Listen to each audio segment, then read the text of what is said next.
Hello everyone, welcome to football ভিডিওতে সবাইকে স্বাগত। এই ভিডিওতে বেশ কয়েকটি ইম্পর্টেন্ট আপডেটস আপনাদেরকে শেয়ার করব এবং আপনারা কিন্তু সকলে ইস্ট বেঙ্গলের বিদেশিদের আগমন নিয়ে যথেষ্ট সন্দিহান এবং যথেষ্ট কিন্তু চিন্তার মধ্যে রয়েছেন। তো এই ভিডিওতে আমরা দুজন বিদেশির ব্যাপারে আপডেট দেবো। প্রথমজন দিমিত্রাউস দিয়ামান্তাকোস, তিনি কিন্তু কালকের কলকাতায় পা রাখতে চলেছেন, এটা অলরেডি আমরা টুইট করে জানিয়ে দিয়েছি।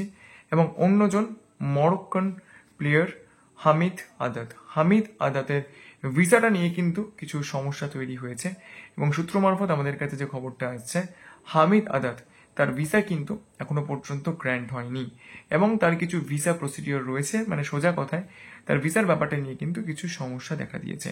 তো ইস্টবেঙ্গল ম্যানেজমেন্ট কিন্তু হামিদ আদাতের ভিসার ব্যাপারটা নিয়ে এই মুহূর্তে কাজ করছে এবং আমরা যেটা আমাদের লাইভের মাধ্যমে কালকের জানিয়েছিলাম যে 23 তারিখের মধ্যে সমস্ত বিদেশির চলে আসার কথা ইস্টবেঙ্গল ম্যানেজমেন্টের তরফ থেকে জানিয়ে দেওয়া হয়েছে।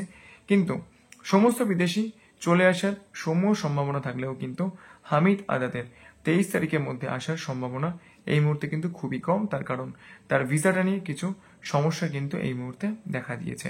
কিন্তু ডিমিত্রাউস দিয়ামান্তাকোস, সল ক্রেসপো বা মোহাম্মদ রশিদ, এদের ভিসা নিয়ে কিন্তু খুব একটা কোনো সমস্যা নেই। অন্যদিকে মিগুয়েল দামাসেনা, তিনি কিন্তু অলরেডি ভিসা পেয়ে গিয়েছেন। তো সেক্ষেত্রে ডিমিত্রাউস দিয়ামান্তাকোস এবং সল ক্রেসপো, এনারা দুজন যেহেতু এর আগে ইন্ডিয়াতে খেলে গিয়েছেন, তাদের ভিসার ব্যাপারটা নিয়ে একদমই খুব একটা কোনো সমস্যা কিছু ছিল না। অন্যদিকে মোহাম্মদ রশিদ এবং মিগুয়েল দামাসেনা, তারা দুজনে কিন্তু ভিসা পেয়ে গিয়েছেন। কিন্তু হামিদের ভিসার ব্যাপারটা নিয়ে এই মুহূর্তে একটু সমস্যা তৈরি হয়েছে। ইস্টবেঙ্গল ম্যানেজমেন্ট চেষ্টা চালাচ্ছে ডুরান্ড কাপের মধ্যেই, এবং অ্যাটলিস্ট ইস্টবেঙ্গল ম্যানেজমেন্টের আপাতত এই টার্গেটটাই রয়েছে। ডুরান্ড কাপ ইস্টবেঙ্গলের সেকেন্ড ম্যাচ রয়েছে মোস্ট প্রবাবলি 6ই আগস্ট, তার আগে হামিদ আদাতকে কলকাতায় উড়িয়ে নিয়ে আসে।